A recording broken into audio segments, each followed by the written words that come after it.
What if I told you the Graham Bond Organization was one of the most crucial bands in the development of 60s rock music? You'd say, well, who are the Graham Bond Organization? Well, they were a trad jazz / blues group that in 3 short years morphed into Cream. And I'm going to tell you all about them here on Pop Goes the 60s.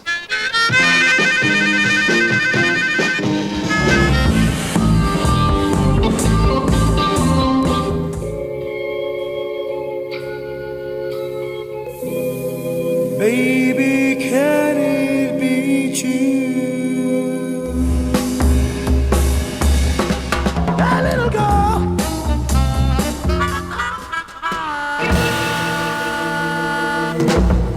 The British blues explosion of the early 60s was led by guitarist Alexis Korner and harmonica player Cyril Davies. And in 1961, they formed a group called Blues Incorporated, and they played electric blues. Now, these performers offered a breath of fresh air in what had become a very stale rock and roll environment. Both Davies and Korner were older guys, so they started bringing a string of younger musicians through Blues Incorporated like Charlie Watts, Long John Baldry, Danny Thompson, Brian Jones, John Mayall, Keith Richards, Jimmy Page, Rod Stewart, Mick Jagger, and others. And these younger players attracted a wider audience. And 3 of these younger players were Graham Bond, Ginger Baker, and Jack Bruce, and they were the first to break off and form their own band. The year was 1963, and to make this group a quartet, they had a young jazz guitarist, John McLaughlin, who had been playing with Georgie Fame and had also passed through Blues Incorporated. Before we start listening to the music, which might be new to many of you, I just want to mention that the Graham Bond Organization is important because they set the tone for the virtuoso player in rock music. Now, in the early 60s, rock and roll was a little bit saccharine. You had the Frankie Avalon Hollywood byproduct in the States, and in England you had the Shadows and that type of music.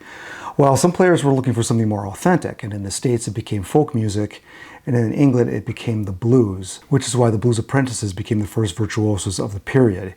Even Jimi Hendrix had to come to England to break through.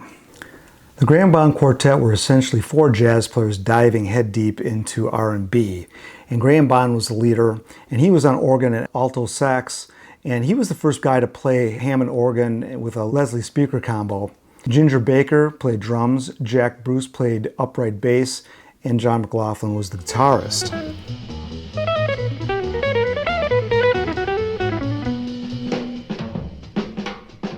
Soon they began to make a splash on the club scene, and they got a gig backing up Duffy Power. Oh, I couldn't dance with another. Oh, when I saw her standing there. This was their first appearance on a recording. This was actually only the second Lennon and McCartney song to be recorded outside of the Beatles. And as you can tell, it wasn't a very good fit for them, and the Beatles had them re-recorded, as a matter of fact, because the Beatles didn't like the first rendition of it. By early 1964, Ginger Baker fired John McLaughlin.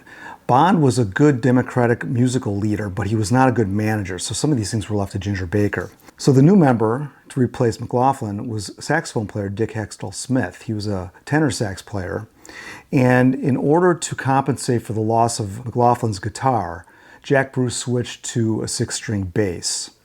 There was hardly any R&B scene at the time. We more or less invented it. When we started out, we'd be doing venues like The Place in Hanley and the Twisted Wheel in Manchester, these funky little clubs.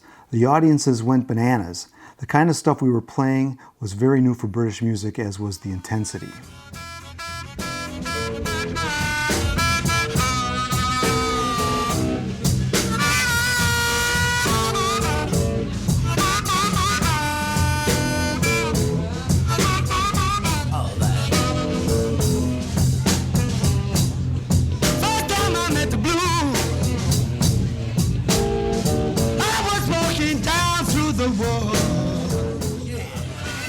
See the girl with the red dress on, she makes love to me all night long. Every time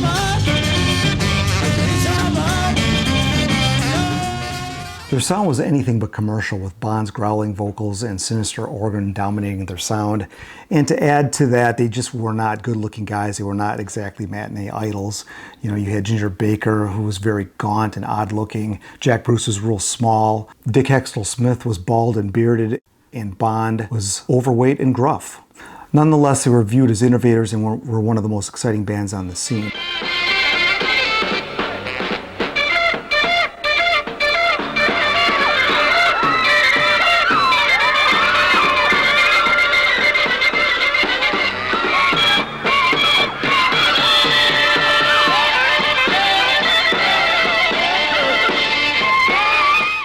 They caught the attention of Decca, who signed them, as they recorded their first single. They call me long tall shorty, 'cause I know what love is all about. Now represented by Robert Stigwood, the Graham Bond organization became known as the most aggressive band around, and they got a part in a film called Gonks Go Beat, which was a British science fiction musical fantasy film. Well, I walked across and I stepped inside. This was a teen exploitation film which featured Lulu and the Nashville Teens on the soundtrack, and Harmonica by the Graham Bond organization was easily the best track on the soundtrack, and it featured some great harmonica playing by Jack Bruce. Since their first single, Stiffed, Robert Stigwood got them onto Columbia, and in an effort to make them more commercial, he had them record the unlikely single Tammy. Tammy.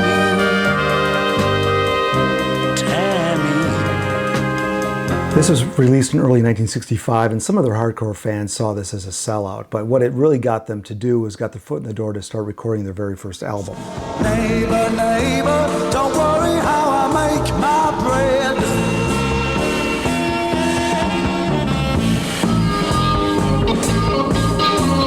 All right, got my mojo, I got my mojo working. Got my mojo working. Got my mojo working. So this is their first album, The Sound of 65, and it's really in your face. It's really indicative of their live playing. So this album is pretty close to what they sounded like live. See the old train coming down the track. Hear the old wheels go pick it like ain't coming on, baby. Ain't coming on, baby. See, do you think that we could maybe make love? Though the band relied on several covers, they also recorded several originals as well. Tell me the losing game is through. Tell me that we can start anew. Tell me and I start feeling blue. I'm gonna love again. Tell Me was an original composition, which was a pretty good mix of a commercial sound and their actual sound. And they had some other songs on there that incorporated some of Ginger Baker's African rhythms.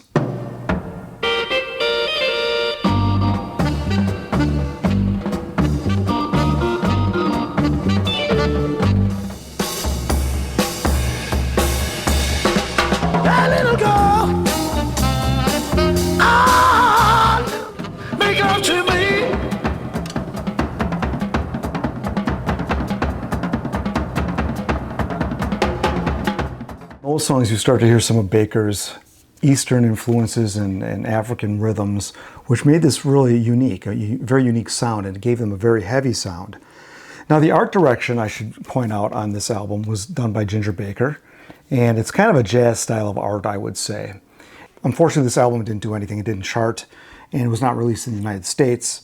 And nonetheless, they started recording their next single. And this was unique because Graham Bond used an instrument that was very new. It was called the mellotron. I've got to leave some love, love, love, love on my baby. Now, I believe this was the first appearance of a mellotron on record, and the Graham Bond organization appeared on Ready, Steady, Go playing it as well. The mellotron's ability to reproduce strings, brass, and woodwinds made Bond kind of a mini orchestra leader with just his keyboard. And probably the place you've heard the mellotron the most was the intro to Strawberry Fields Forever, which didn't come out for a good year and a half after this.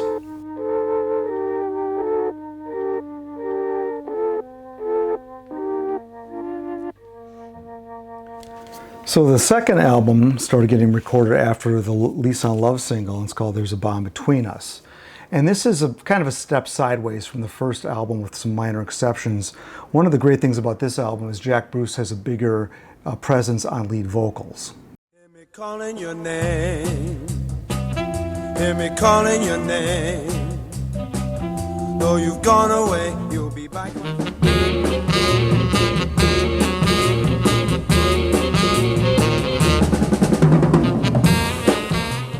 Now with Baby Can It Be True, this is an original by Graham Bond and one of their rare ballads, and much better use of the mellotron instrument.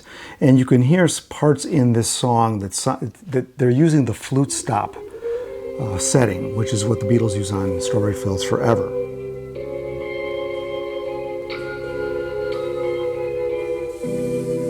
Baby, can it be true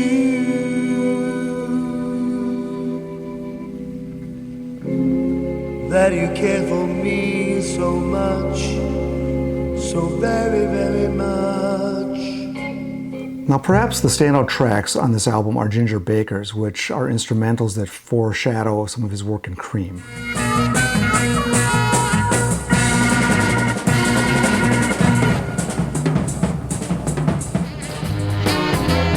Walking in the park and my feet just can't keep still. Now, unfortunately, this album did as bad as the first album, and despite having these great players in this group, their contemporaries were the ones that were burning up the charts, like the Yardbirds, the Rolling Stones, the Animals, whereas the Graham Bond organization could not buy it, and despite all their hard work, they were not really making any headway. Looking back, it's kind of easy to see what their failure was, and that was they didn't have a guitar player for one, and they didn't have a vocalist that would translate a more commercial sound.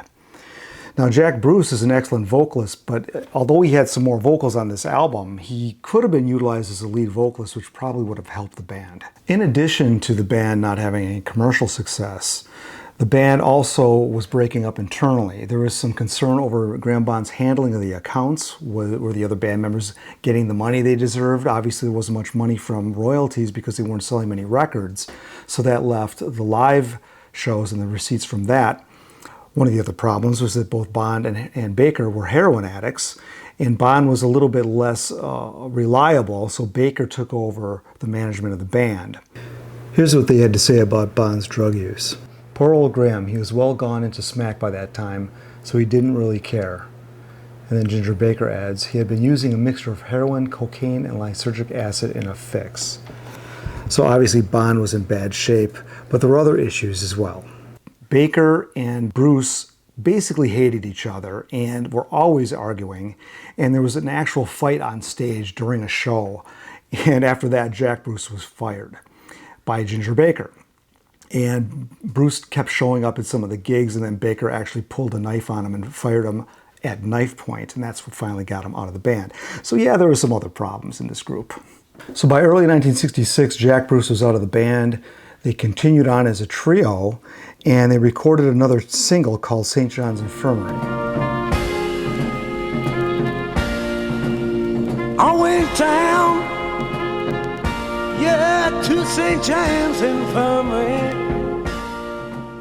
Now, obviously, this was not going to be a hit because it sounded like all their other music, but nonetheless, it was released. And Jack Bruce, meanwhile, busied himself. He did a solo single. I've had my fill of drinking and gambling.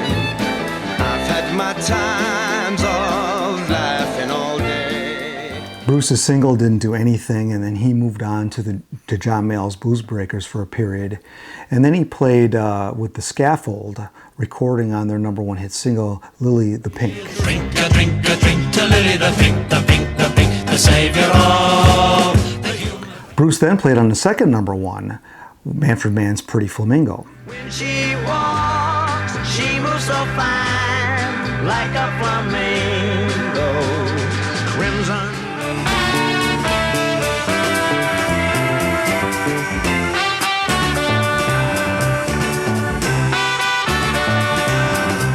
That last song was from the Manfred Mann EP called Instrumental Asylum, and he's got a really cool bass part in that song. And he started playing a little bit with the Hollies. He played on the song After the Fox, that's from the Peter Sellers film. And then he joined Eric Clapton in the supergroup Powerhouse, that's with Steve Winwood, and they cut a version of the song Crossroads. I went down to the crossroads, fell down on my knees. Now, while Jack Bruce was busy doing all that, the Graham Bond organization finally got on a hit single, and it was kind of a backward way to do it. They appeared on the B-side of a Who single, Substitute, and this is Waltz for a Pig. And the reason this wound up on the B-side had to do with some conflicts with the Who and the record company.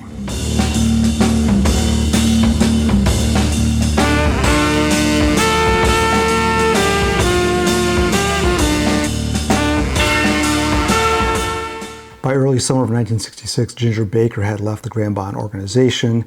He was replaced by Jon Hiseman, and that trio of the band basically limped through the end of 1966. Meanwhile, Baker formed Cream with Eric Clapton and Jack Bruce, and they became almost overnight stars, and Graham Bond had to watch the guys that he mentored become these superstars overnight. Ultimately, some jazz fans found Graham Bond's music too rock-based and too noisy, while the pop fans found it too jazzy. So it was really hard for them to move forward without a guitar player. I mean, that was becoming the dominant instrument in rock, unquestionably. So that was one of the reasons they weren't able to advance. In 1967, a trimmed-down Graham Bond started to mingle with the Swingin' London set and started hanging around with people like The Fool, the Dutch group that was doing a lot of painting with the Beatles, and he appeared on their album.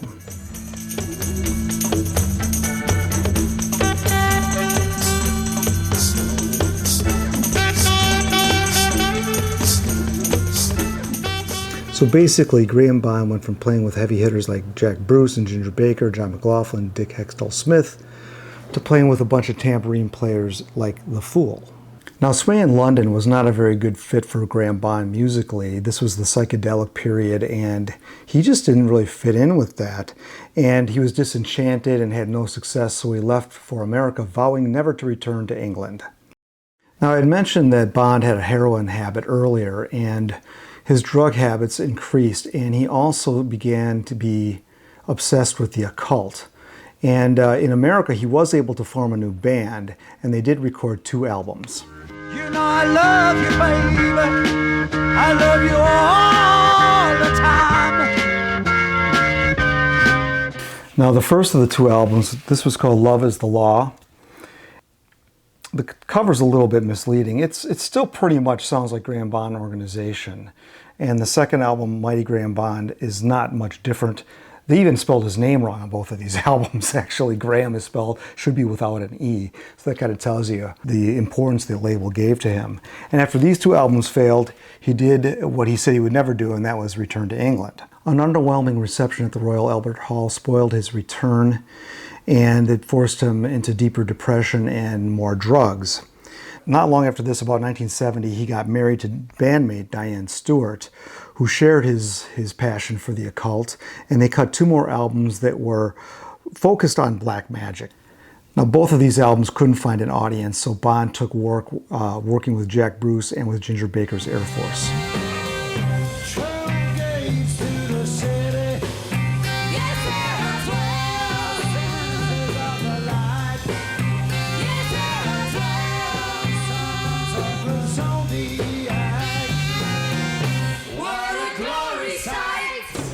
Now, Bond was having manic episodes, and the depression and drug use was taking its toll.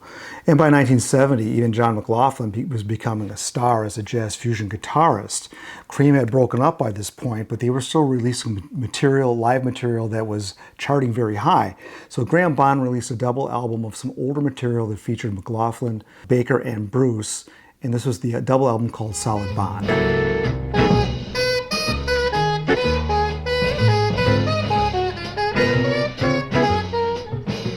Cream lyricist Pete Brown was a good friend of Bond's, and he agreed to do a joint album with Bond, and that was the last recording that Bond did.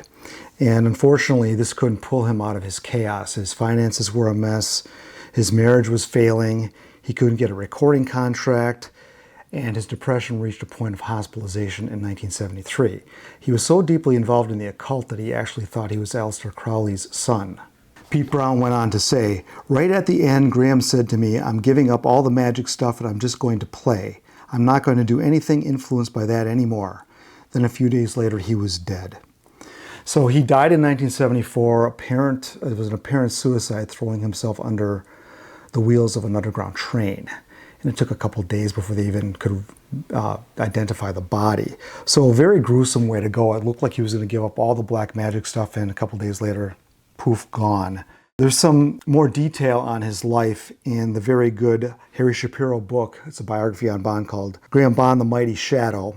And there's some even more disturbing stuff in there that he sexually abused his stepdaughter. So it got very dark and very sad. And to a guy that really mentored a lot of people that got huge, and he just wasn't able to do the same, other than mentor, I guess. Now, some of the information I got was also from a very good article by Rob Hughes from Classic Rock. I'm going to leave that article below. It has that Pete Brown quote I just gave you, and a lot of other great stuff as well.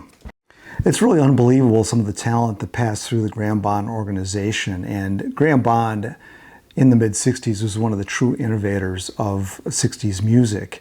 And he provided the stepping stone for a lot of these great players to go on to bigger things. We have John McLaughlin play with Miles Davis and Mahavishnu Orchestra. Dick Heckstall-Smith formed Coliseum. And of course, we had the supergroup Cream, which we'll be delving into very shortly here on Pop Goes the 60s.